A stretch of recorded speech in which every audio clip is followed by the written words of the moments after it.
What did you understand about the arts as a child? Was it just fun? Was it something that was serious? Was it, you know, I mean, what role did that play in your life? Well, the first place I learned about the arts was at Mother Bethel AME Church. Ah. You know, Nashame Wilkie Lindo is out here. Yes. Where are you? Yes, right there. Where are you? There you are. And we went to the same church, and it was Mother Bethel AME. And the pageantry of every choir, every color that was there, every minister that was there, that I didn't register it as art as a child, but it was magnificent pageantry and a source of understanding what faith was, you know, and absorbing that by watching people get the Holy Ghost, being scared of that, but watching the actual, it was a performance, but it was in the sanctuary, and it was real. It was real. It was real in my heart. It was real in the tears of my mother, in the singing of my father, who also sang with Nashame's dad, Mr. Wilkie. They sang in a quartet in the church. There are just things that are embedded in you. Alvin used to call them blood memories, you know, that when you're a kid, you don't know, you know. And Demiri's here too. Where's Demiri? That's our son, Demiri. Yep, anyway, right there. So, you know, I got to remember my folks here. So, but you absorb all this as a child. And so that was my art. And I grew up in Philadelphia, so we had the Philadelphia Art Museum. And when music was in the schools, we had violins and instruments. My brother played the clarinet, from clarinet that was given to him from the school system. And also I played the violin. And my dad, of course, taught me how to play the piano from when I was like 8.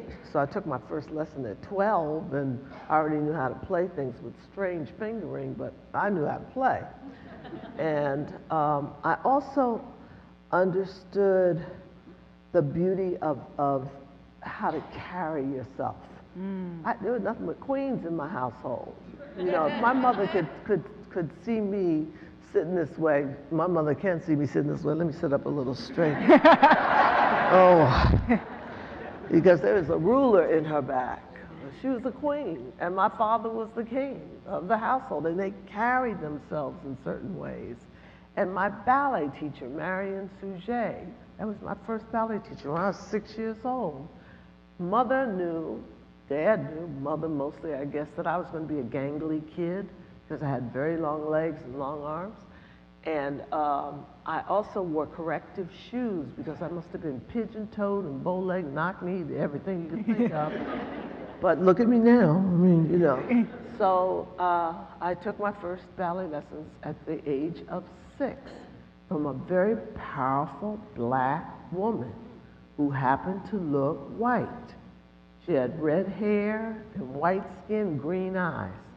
And she opened more studios downtown Philadelphia. She was the first black woman to open a studio space for black children downtown Philadelphia. Marion Sujet, you all should remember that name.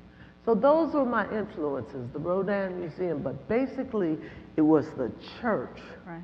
You know, and looking at people, you know, react to words of wisdom being spoken from a pulpit. And then, as I say, having every choir, black churches have more choirs than you can think of. Now I am a member of Abyssinian Baptist Church, Reverend Dr. Calvin O'Butts III. Some of you all might know that church. Yep. Adam Clayton Powell's church. Yes, okay.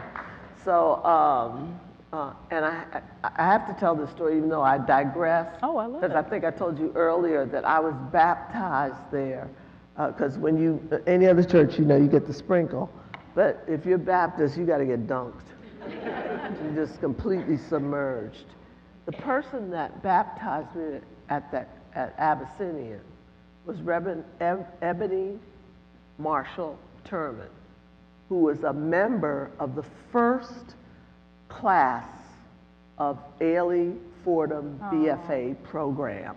You know, we are the only major dance company that has a 4-year Bachelor of Fine Arts degree program with Fordham University. Yeah, I digress, but I'm real proud of it. No, that's not a digression. That's legacy. But think of that. She got her calling. It wasn't dance, but it was excellence. And it was excellence to the calling of God. Yeah, yeah.